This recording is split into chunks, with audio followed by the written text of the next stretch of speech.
اتبعوا ما انزل الیکم من ربکم ولا تتبعوا من دونه. نحمده ونصلي على رسوله الكريم اما بعد فاعوذ بالله من الشيطان الرجيم بسم الله الرحمن الرحيم رب اشرح لي صدري ويسر لي امري واحلل عقدة من لساني يفقهوا قولي.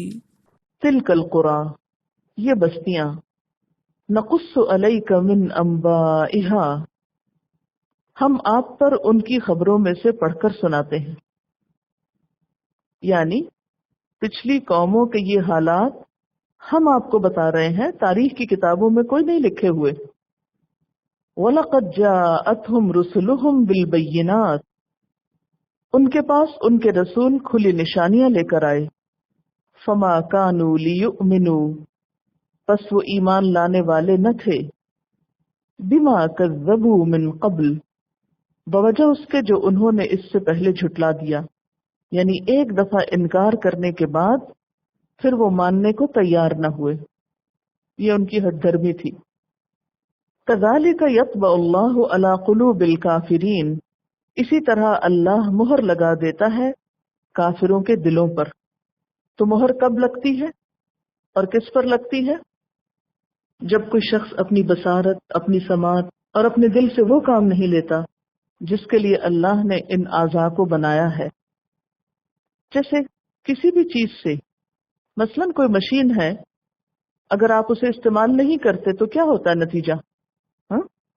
کوئی بھی مشین آپ استعمال نہ کریں تو وہ زنگ آلود ہو جاتی ہے. اگر زنگ آلود نہ بھی ہو تو جیم ہو جاتی ہے، اس کے اندر کا تیل، اس کے اندر کی جو موبلٹی ہے وہ متاثر ہوتی. بالکل اسی طرح اللہ تعالیٰ نے ہمیں بہترین آلات دیے ہیں سماعت کے، دیکھنے کے.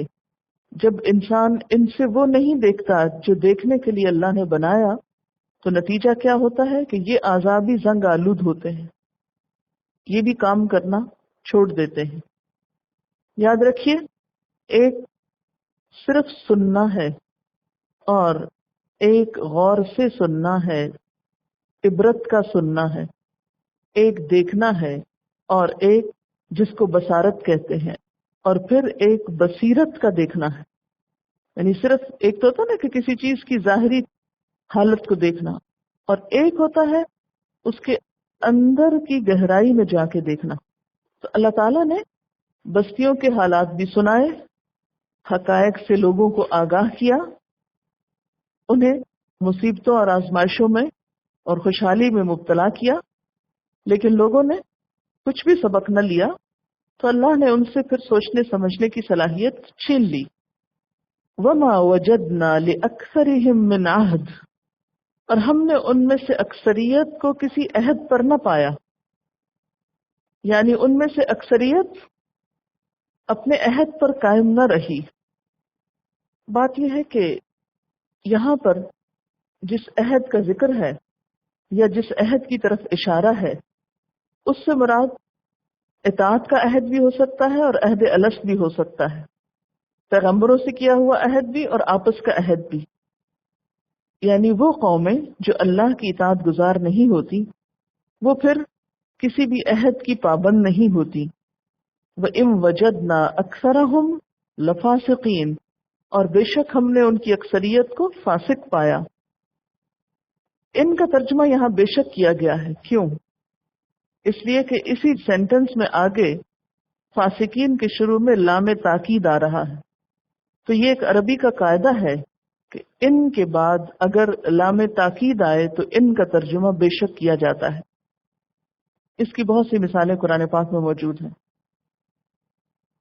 بہرحال یہ آیت سورۃ البقرہ کی آیت نمبر 27 سے ملتی جلتی ہے، جہاں پر آتا ہے وَمَا يُضِلُّ بِهِ إِلَّا الْفَاسِقِينَ الَّذِينَ يَنقُضُونَ عَهْدَ اللَّهِ مِن بَعْدِ مِيثَاقِهِ وَيَقْطَعُونَ مَا أَمَرَ اللَّهُ بِهِ أَن يُوصَلَ وَيُفْسِدُونَ فِي الْأَرْضِ أُولَئِكَ هُمُ الْخَاسِرُونَ. جس طرح لوگ آخرت کو نہیں مانتے، آخرت کی جزا سزا پہ یقین نہیں، اسی طرح عذاب کے بارے میں بھی یا مختلف قوموں کی تباہی کے بارے میں بھی سوچنا نہیں چاہتے، کیونکہ اگر وہ سوچنا شروع کر دیں تو پھر ان کو اپنا عمل بدلنا پڑتا ہے، انہیں اس فسق سے، عہد کی خلاف ورزی سے باہر آنا پڑتا ہے۔ کوئی بھی فزیکل لاز یا نیچرل لاز کی سبب بتا کے تو عذاب کا جو اصل سبب ہے اس کو نگاہوں سے اوجھل کر دیتے ہیں، اور جب کسی چیز کی اصل حقیقت انسان کے سامنے نہیں ہوتی تو انسان خود کو بھی دھوکہ دیتا ہے اور دوسروں کو بھی دھوکے میں رکھتا ہے۔ جب ہماری سوچ کا رخ بدل جاتا ہے، یہ بالکل ایسے ہی نا کہ جس رنگ کی اینک آپ لگا لیں آپ کو ہر چیز ویسی ہی دکھائی دے گی۔ جب ہمارا یقین اللہ کی ذات پر نہیں، اس کی دی ہوئی تعلیم پر نہیں، تو ہمیں ہر چیز اس سے الگ نظر آتی۔ پھر کون سی چیز کیا ہے اس کو ہم اپنی سوچ کے مطابق دیکھتے ہیں۔ اس میں دراصل ہم سب کے لیے اپنے آپ کو پرکھنے کا ایک پیمانہ بھی دیا گیا ہے کہ ہم اپنے آپ کو پرکھیں، غافل ہو کے زندگی بسر نہ کریں۔ اگر ہم کسی تکلیف میں ہیں تو، خوشحالی میں ہیں تو، کہ ہم ان سب نعمتوں کو کس اعتبار سے لے رہے ہیں، اپنی ذاتی زندگی میں یا پھر اجتماعی زندگی میں۔ کیا یہ ہمارے گناہوں کے نتیجے میں ایک آزمائش کے طور پر ہے، یا پھر ہمارے کسی نیکی کا کوئی صلہ یا انعام ہے؟ آگے ہم دیکھتے ہیں کہ موسیٰ علیہ السلام کا واقعہ آتا ہے۔ ایک حیرت انگیز ترتیب ہے ان سارے واقعات میں کہ پچھلی تمام اقوام کے واقعات اوپر تلے بیان کر کے پھر بستیوں کے قانون مواخذہ کی بات ہوئی، پھر سیپریٹلی حضرت موسیٰ علیہ السلام کا واقعہ بیان ہونے لگا ہے۔ تو اس پر بھی آپ غور کیجئے کہ کیوں، اور بہت ڈیٹیل میں آئے گا یہ یہاں پر۔ ثم بعثنا من بعدهم موسیٰ، پھر بھیجا ہم نے ان کے بعد، ان کن کے بعد یعنی پچھلی بستیوں کے بعد جن کا ذکر ہوا یا جن میں سے کچھ کا نہیں بھی ہوا۔ کس کو بھیجا؟ موسیٰ علیہ السلام کو، بآیاتنا، اپنی نشانیوں کے ساتھ، معجزات کے ساتھ۔ کہاں بھیجا؟ الی فرعون و ملئہ، فرعون اور اس کی قوم کے سرداروں کے پاس۔ فظلموا بہا، تو انہوں نے ان نشانیوں کے ساتھ ظلم کیا۔ نشانیوں کے ساتھ ظلم سے کیا مراد ہے؟ کہ ان کو مانا نہیں اور انہیں جادوگری قرار دیا، معجزات کو ساحری قرار دیا۔ یہ تھا دراصل ظلم۔ جس طرح عام لوگ اللہ کی طرف سے آئے ہوئے عذاب کو کسی دنیاوی سبب سے منسوب کر دیتے ہیں۔ فانظر، پھر دیکھو، کیف کان عاقبۃ المفسدین، کس طرح ہوا انجام مفسدوں کا، فسادیوں کے ساتھ پھر ہوا کیا، ان ظالموں کے ساتھ پھر اللہ نے کیسا معاملہ کیا۔ گویا جو شخص اللہ کی بات کو جیسی وہ ہے ویسی سمجھنے کی کوشش نہیں کرتا تو دراصل اپنا ہی نقصان کرتا ہے۔ وقال موسیٰ، اور موسیٰ علیہ السلام نے کہا، یا فرعون، اے فرعون، انی رسول من رب العالمین، بے شک میں رب العالمین کی طرف سے ایک رسول ہوں، حقیق، حقدار ہوں۔ حقیق کا لفظ حق سے ہے، یعنی حق رکھتا ہوں۔ اللہ، اس بات پر، اللہ اقول، کہ میں نہ کہوں، اللہ، اللہ کے بارے میں، الا الحق، مگر حق بات، سچی بات۔ اللہ کی طرف سے آیا ہوں، لہذا میرے لیے یہ درست نہیں کہ میں اللہ کے بارے میں جس نے مجھے بھیجا ہے سچی بات کے سوا کچھ اور کہوں۔ قد جئتکم ببینۃ من ربکم، میں تم لوگوں کے پاس تمہارے رب کی طرف سے بینہ لے کر آیا ہوں۔ بینہ سے مراد یہاں پر عصا اور ید بیضا ہے۔ فارسل معی بنی اسرائیل، تو میرے ساتھ بنی اسرائیل کو بھیج دو۔ جیسا کہ آپ جانتے ہیں کہ بنی اسرائیل کا اصل مسکن شام کا علاقہ یعنی فلسطین تھا. حضرت یوسف علیہ السلام کے دور میں یہ لوگ مصر چلے گئے. کچھ عرصے تک یہ لوگ خوشحال رہے، اچھے حال میں رہے. پھر فرعون نے ان کو اپنا غلام بنا لیا. اللہ تعالیٰ نے موسیٰ علیہ السلام کو فرعون کی طرف اس لیے بھیجا تاکہ بنی اسرائیل کو فرعون کی غلامی سے نجات دلائی جا سکے. یعنی ان کے بعثت کے مقاصد میں سے ایک مقصد یہ بھی تھا. اس پر فرعون کہنے لگا قال ان كنت جئت بآیۃ، کہ اگر تم کوئی نشانی لائے ہو فأت بها، تو لے آؤ اس کو، یعنی دکھاؤ اس کو. ان كنت من الصادقین، اگر تم سچوں میں سے ہو. فألقى عصاه فإذا هي ثعبان مبین، تو اس نے اپنا عصا پھینکا. کس نے؟ موسیٰ علیہ السلام نے.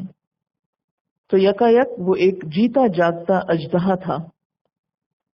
ثعبان کہتے ہیں بہت بڑے سانپ کو. حیہ کا لفظ ہوتا ہے سنیک کے لیے، عام طور پر سانپ کے لیے، اور ثعبان اژدہے کے لیے. وَنَزَعَ يَدَهُ، اور اس نے اپنا ہاتھ باہر نکالا. فَإِذَا هِيَ بَيْضَاءُ لِلنَّاظِرِينَ، تو وہ دیکھنے والوں کے لیے سفید تھا، یعنی چمک رہا تھا. قَالَ الْمَلَأُ مِنْ قَوْمِ فِرْعَوْنَ، فرعون کی قوم میں سے سرداروں نے کہا إِنَّ هَذَا لَسَاحِرٌ عَلِيمٌ، بے شک یہ ایک ماہر جادوگر ہے، بہت جاننے والا. یرید، وہ چاہتا ہے، ان یخرجکم من ارضکم، کہ وہ تم کو تمہاری زمین سے نکلوا دے. فماذا تأمرون، تو تم کیا مشورہ دیتے ہو، کیا حکم دیتے ہو. تأمرون کا لفظ امر سے ہے، یہاں مشورے کے معنوں میں استعمال ہوا ہے. قالو، ان سب نے کہا یعنی مشورہ دیا. ارجہ، یہ اصل میں تھا ارجئہ، تو اس میں سے حمزہ محذوف ہے جو ہے یہ ضمیر کی ہے. اس کو ڈھیل دے دو. ارجا ان سے ہے، اس کو ڈھیل دو. وَأَخَاهُ، یعنی روک رکھو. وَأَخَاهُ، اور اس کے بھائی کو. وَأَرْسِلْ فِي الْمَدَائِنِ حَاشِرِينَ، اور بھیجو شہروں میں ہرکارے جمع کرنے والے. موسیٰ علیہ السلام کو پہلے تو فرعون نے کہا معجزہ دکھاؤ. جب معجزہ دکھا تو کہا یہ تو جادوگر ہے. اور پھر دربار والوں سے مشورہ کیا تو انہوں نے کہا کہ آپ اس کے مقابل بہت سے اور جادوگر بلا لیجئے. حاشرین کو بھیجیے. حاشر کا کیا مطلب ہوتا ہے؟ اکٹھا کرنے والا. یأتو کا، وہ لے آئیں گے تیرے پاس. بکل ساحر علیم، ہر جاننے والا یعنی ماہر جادوگر. وجاء السحرۃ فرعون، اور آ گئے ساحر جادوگر فرعون کے پاس. سحرہ کس کی جمع ہے؟ ساحر کی، جیسے طلبہ طالب کی. قالو، انہوں نے کہا ان لنا لاجرا، بے شک ہمارے لیے البتہ اجر ہوگا.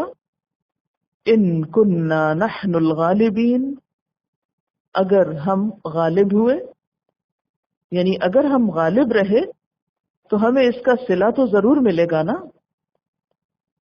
قال نعم، فرعون بولا ہاں. وانکم لمن المقربین، صلہ یہ ہے کہ تم مقرب بارگاہ ہوگے، یعنی میں تمہیں اپنے قریبی لوگوں میں شامل کر لوں گا.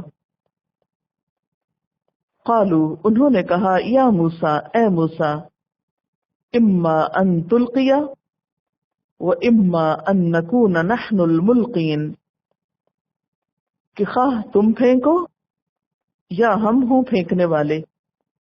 یعنی پہلے کون پھینکے گا، اپنے جادو کا کرشمہ پہلے کون دکھائے گا. قال، موسیٰ علیہ السلام نے کہا القو، پھینک ڈالو، تم لوگ پھینکو.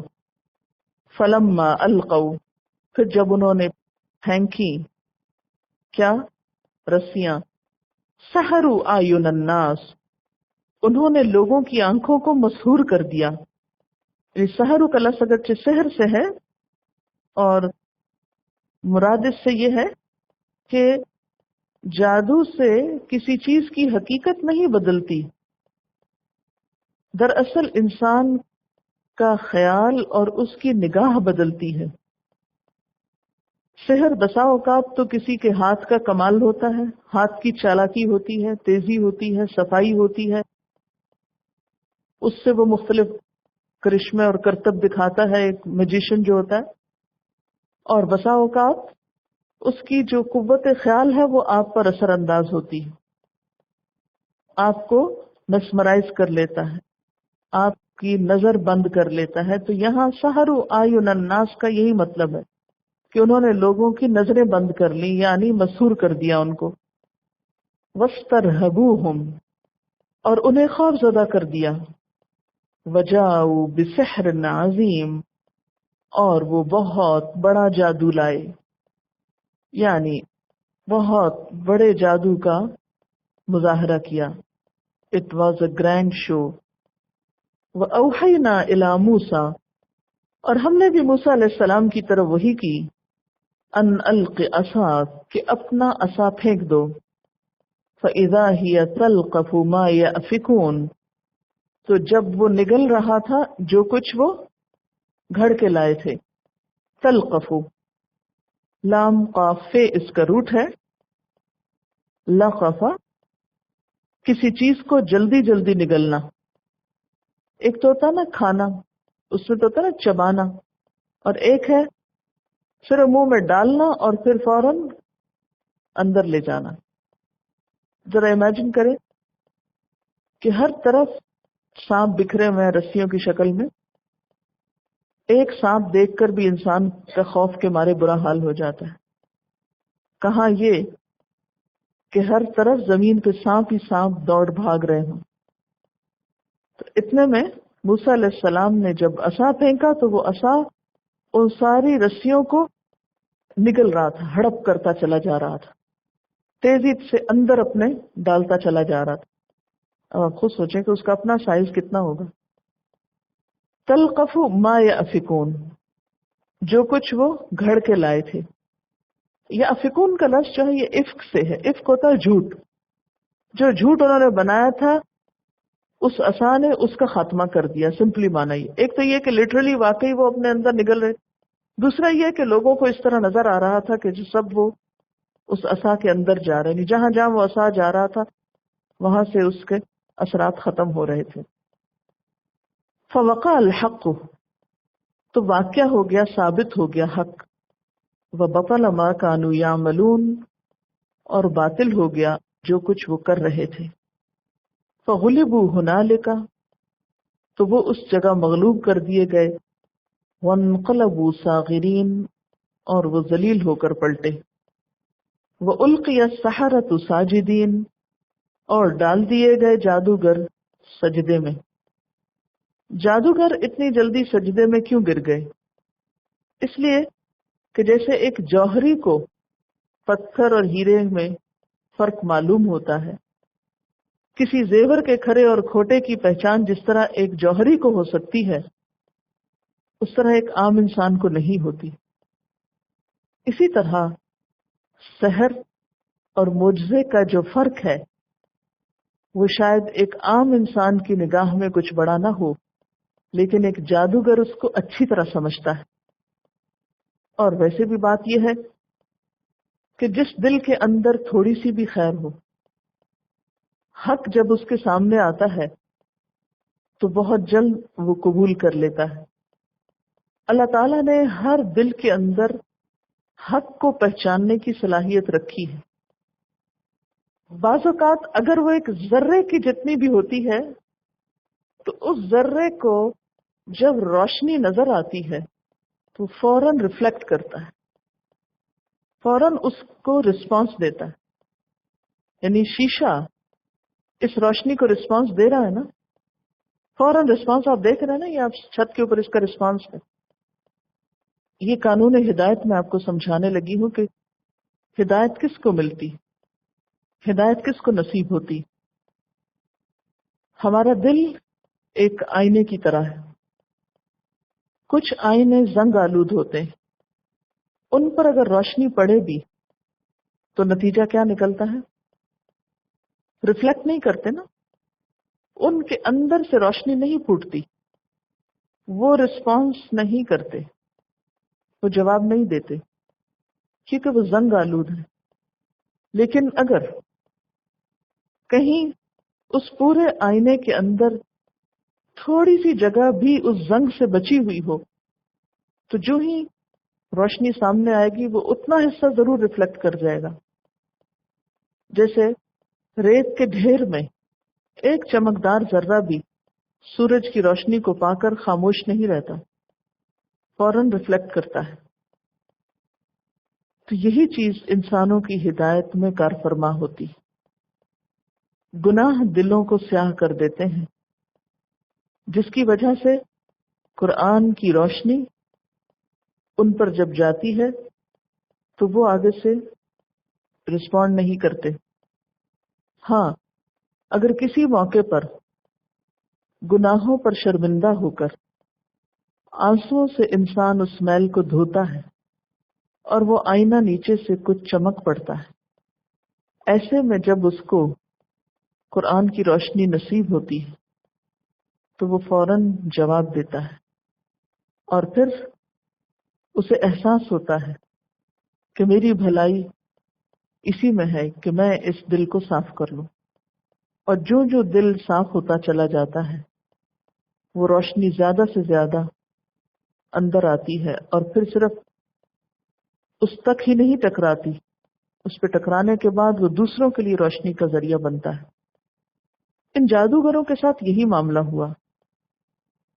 ان کے دل کی تہوں میں کچھ خیر چھپی ہوئی تھی، جو ہی حقیقت سامنے آئی تو یہ اس کو پہچان گئے، اور وہ روشنی جو باہر سے آئی معجزے کی شکل میں، وہ ان کے دل کی روشنی سے جا ملی، اور نتیجہ ایمان اور سجدے کی شکل میں ہوا۔ فرعون گناہوں کی وجہ سے اور خصوصاً تکبر کی وجہ سے اس قدر سیاہ دل تھا، اس قدر سنگ دل تھا، پتھر دل تھا، کہ اس کے سامنے یہی روشنی جب آئی تو اس کے دل نے قبول نہیں کی، اور وہاں سے کچھ بھی روشنی نہیں پھوٹی۔ آپ دیکھیں نا کہ اس آئینے سے کیا ہوتا ہے، یہ روشنی جب اس کو ملتی ہے تو یہ اس سے روشنی پھوٹنے لگتی فوراً۔ یعنی صرف اب یہ ایسا نہیں کر رہا کہ خود روشنی لے کے فوراً دینے لگا آگے، اس کا اثر ظاہر ہو جاتا ہے۔ بالکل اسی طرح جس انسان کی فطرت میں خیر ہوتا ہے، بھلائی ہوتی، اس تک جب روشنی پہنچتی ہے تو وہ روشنی کا ذریعہ بھی بن جاتا ہے، اس روشنی کو ریفلیکٹ بھی کرتا ہے، اور اس کو حق قبول کرنے میں کچھ بھی دیر نہیں لگتی، وہ وہی پگھل جاتا ہے۔ آخر کیا وجہ ہے کہ فرعون کی قوم کے سردار اس روشنی سے محروم رہے؟ فرعون اس روشنی سے محروم رہا، اور جادوگر ایک دم پہچان کر جھک گئے۔ وَأُلْقِيَ السَّحَرَةُ سَاجِدِينَ قَالُوا آمَنَّا بِرَبِّ الْعَالَمِينَ، کہنے لگے ہم رب العالمین پر ایمان لائے، رب موسیٰ و ہارون، موسیٰ اور ہارون کے رب پر۔ اس بات کی روشنی میں آپ کے ذہن میں کیا تصویر بنتی ہے ہدایت قبول کرنے کی، اور کچھ لوگوں کو ہدایت کب فائدہ دیتی اور کچھ کو فائدہ کیوں نہیں دیتی؟ کیا سمجھا آپ نے؟ قوم کے سردار نہ جھکے، جادوگر جھک گئے، حالانکہ وہ بادشاہ کا تقرب چاہتے تھے، انعام کا تقاضا کر رہے تھے، بڑے جوش و خروش سے ہر طرف سے اکٹھے ہوئے تھے، ان سب کا کوئی پیچھے سے متفقہ فیصلہ بھی نہیں تھا، لیکن سب کا حال ایک ہی ہوا جبکہ ان کے مقابل بھی کچھ انسان بیٹھے ہوئے تھے جن کا حال یہ نہ ہوا۔ یہ دونوں طرح کے افراد معاشرے کے اندر پائے جاتے ہیں۔ جادوگر خالی ذہن تھے، جبکہ فرعون اور اس کی قوم کے سردار جو تھے وہ پہلے سے ایک خاص سوچ رکھتے تھے اور جس سے وہ چھٹکارا نہ پا سکے۔ ان کی پریسٹیج کا کوئی مسئلہ نہیں تھا، جبکہ دوسری طرف مسئلہ تھا۔ جادوگر جو تھے وہ کسی خود فریبی کا شکار نہیں تھے، انہیں پتا تھا کہ جادو کی حقیقت کیا ہے اور معجزہ کیا حقیقت رکھتا ہے۔ اپنی حقیقت کو پہچان کر غلطی کو فوراً مان لیا، جبکہ دوسرے لوگوں نے نہیں مانا۔ یہاں سے ایک اور بات آپ کو کرنا چاہوں گی، اگرچہ وہ اس سے ڈائریکٹلی ریلیٹڈ تو نہیں، لیکن بہت سے لوگ جو جادو کے وہم میں گرفتار ہوتے ہیں یا واقعی ان پر کچھ اثر ہو جاتا ہے، ان کو ہمیشہ یقین رکھنا چاہیے کہ جادو کوئی پائیدار چیز نہیں ہے، اور اللہ کا جو کلام ہے وہ معجزے کی حیثیت رکھتا ہے اور جادو کو دور کرنے کی پوری صلاحیت رکھتا ہے۔ بہت سے لوگ جب ان کو جادو کے توڑ کے لیے آیات وغیرہ بتائی جاتی ہیں تو وہ نہیں مانتے، وہ کہتے نہیں، وہ کسی عامل سے ہی توڑ کر آنا ہے، اللہ کے کلام پر ان کا ایمان نہیں ہوتا۔ اللہ تعالیٰ نے خیر اور شر تو ہر دل میں رکھا ہے نا، یہ صلاحیت ہر دل میں، ایسا نہیں کہ کچھ لوگوں کو قدرتی طور پہ محروم ہی کر دیا، ان کے اندر یہ رکھی نہیں صلاحیت کہ وہ روشنی کو ریفلیکٹ کر سکے۔ لیکن بات یہ ہے کہ کبھی ہم اپنی خواہشات کے پردے اس پہ ڈال دیتے ہیں، جیسے آئینے پہ پردہ ڈال دیں آپ تو آئینہ ہوتے ہوئے بھی ریفلیکٹ نہیں کر سکتا، اور کچھ کبھی خواہشات نفس ہوتی ہیں، کبھی تکبر ہوتا ہے، کبھی حجت بازی ہوتی ہے، کوئی لاجک ہم نے تلاش کیا ہوتا ہے، یا مختلف اور اسباب ایسے ہوتے ہیں کہ جس کی وجہ سے ہم حق کے سامنے آنے پر بھی مثبت جواب نہیں دیتے۔ ڈائمنڈ جو ہے کوئلے سے بنتا ہے، لیکن آپ نے دیکھا ہوگا کہ کوئلے کا ری ایکشن روشنی کے پڑنے پر وہ نہیں ہوتا جو ایک ڈائمنڈ کا ہوتا ہے۔ آپ نے اکثر دیکھا ہوگا کہ مختلف لوگوں کی رنگز جو ہیں وہ روشنیوں میں پورے ماحول کو جگمگاتی ہیں، اور کیا وجہ ہے کہ ہیرے کی تراش خراش جتنی اچھی ہوتی ہے اس سے پھوٹتی ہوئی روشنیاں اتنی ہی زیادہ ہوتی ہیں۔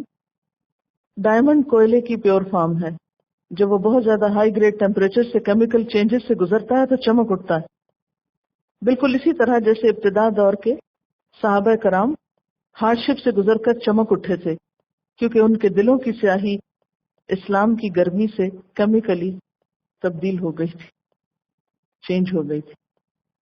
تو انسان کی پرسنالٹی کی جتنی زیادہ گرومنگ ہو جاتی ہے، اسلامی اعتبار سے جتنی زیادہ تربیت ہو جاتی ہے، جتنا بہترین اخلاق ہو جاتا ہے، پھر جب اس کے اوپر قرآن پڑھتا ہے تو وہ اتنی ہی روشنی اور اتنے ہی اینگل اور اتنے زاویے سے وہ ماحول کو جگمگا دیتا ہے۔ ہوگا۔ وآخر دعوانا ان الحمد للہ رب العالمین۔ سبحانک اللہ الا انت نستغفرک ونتوب الیک۔ السلام علیکم ورحمۃ اللہ وبرکاتہ۔